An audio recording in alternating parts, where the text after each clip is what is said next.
In this video I'll show you how you can clean your Android phone, and this is a micro USB phone, Xiaomi phone.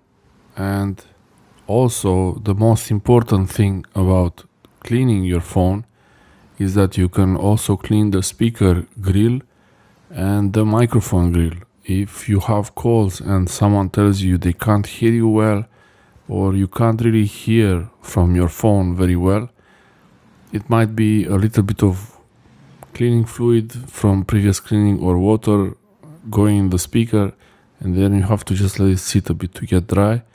Or it could be dirt from using it every day. Here I use a toothpick, a wooden toothpick on the USB port. This is a micro USB port, but USB-C is very similar. It has a guide in the middle. Most important is to be very careful with that piece of plastic in the middle, not to break it. You can use a blower, or you just blow as like you inflate a balloon. And I was trying to use the toothpick to clean the grill. It works a bit also, but for the grill it's better to use a pin, a needle, a safety pin. Actually, it's the best way.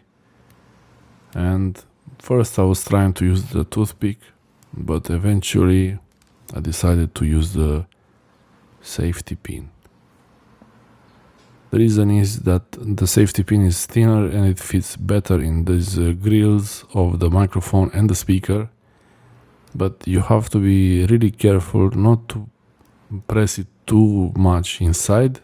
The needle shouldn't go too deep, only enough where the dirt is to catch it like a hook. You see, I do it a bit like the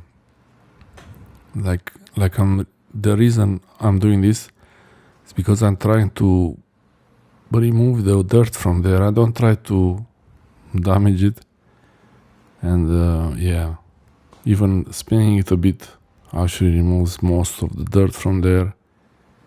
This could help really a lot if you can't really hear someone when you talk to them on speaker, or someone tells you, "Oh, I can't hear you very well." So try this. Also, you can use compressed air to clean it up, or just blow on it. It's really not a big deal. Compressed air would be better if you have a can of compressed air. The toothpick, you can use it also to clean the headphones port. The headphones port can also have dirt gathering it, but these days not many phones have a headphones port, so maybe this is not really important. But the USB port, it's important to clean, and the speaker grill and the microphone grill. If your phone has grills on both sides, left and right, you should clean both of them. This is compared to my old iPhone. The grills on the iPhone are even smaller. That's all. Hopefully this helps you, and if you have a phone with USB-C port, also be very careful not to break that piece of connector in the middle. The iPhone doesn't have this problem. There is no piece of the connector in the middle. It's much easier to clean the iPhone like this. Thanks for watching. Hopefully this helps someone.